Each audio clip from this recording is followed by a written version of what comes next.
Itu sememangnya istilah yang dikhususkan oleh Allah ke atas orang bukan Islam, namanya kafir. Saya faham, tapi tengok keadaan lah. Cuma Terima kasih, Hormat. tengok keadaan. Baik. Kalau memang ayat itu diterjemahkan begitu, Yang Berhormat cukup. tidak bermaksud untuk nak menghina, tidak bermaksud untuk menghina, tapi memang itu Yang Berhormat, istilahnya. apa lagi yang nak buktikan? Saya kan cukup lah.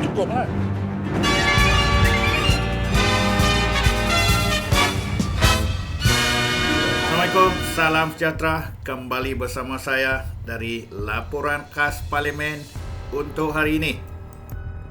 Minggu lalu, isu mengkapirkan ahli parlimen di AP menjadi kecoh apabila ahli parlimen PAS daripada Pengkalan Chepah, Ahmad Marzuki Harry, melabelkan ahli-ahli parlimen di AP sebagai kafir.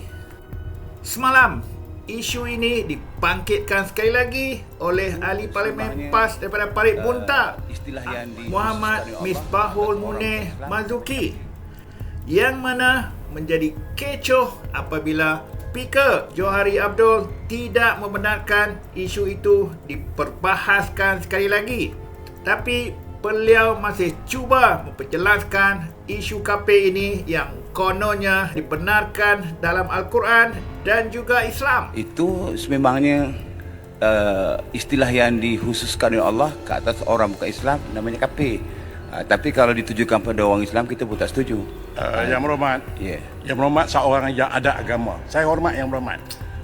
Tapi kalau Yang Berhormat ungkapkan berkawan-kawan kita yang dia merasa sedih diri dia, soal agama soal lain, sebut orang-orang bukan Islam contohnya. Jadi lebih nyaman, lebih enak didengar daripada kita sebut kafir. Saya faham. Yang Berhormat seorang beragama, saya faham. Tapi kalau saya kenal lagi tu, dia berkawan baik dengan kita, tiba-tiba perkataan itu bagi mereka sensitif. Kita faham maksud kafir itu faham. Tapi tak semua orang merasakan selesa dengan perkataan itu. Jadi saya mohon, saya rayu sangat YB, jangan gunakan kata-kata yang boleh membuatkan mereka rasa sensitif. Itu saja. Boleh dia tak timbul isu sensitif. Kalau kita nak debate sampai petang pun tak habis. Saya minta janganlah.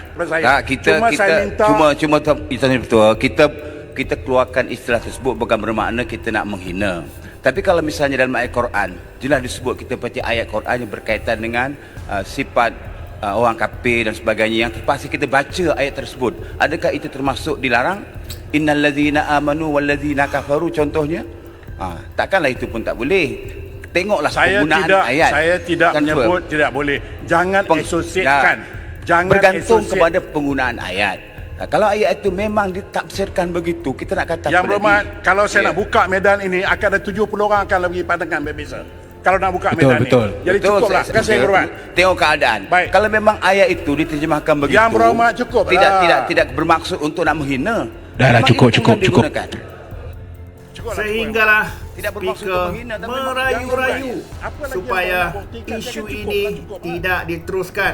Terima kasih, Tuan Peter. Baik.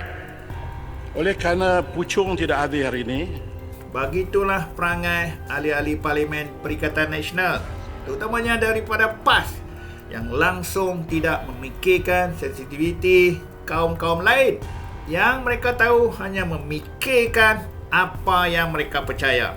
Kita mengharapkan supaya ahli-ahli Parlimen lebih bertimbang rasa kepada bangsa-bangsa lain demi untuk membentuk satu masyarakat yang menghormati antara satu sama lain. Istilah yang Saya dikhususkan oleh Allah. untuk ulasan khas Parlimen hari ini.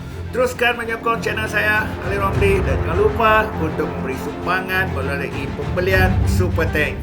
Sekian, terima kasih. Wassalam.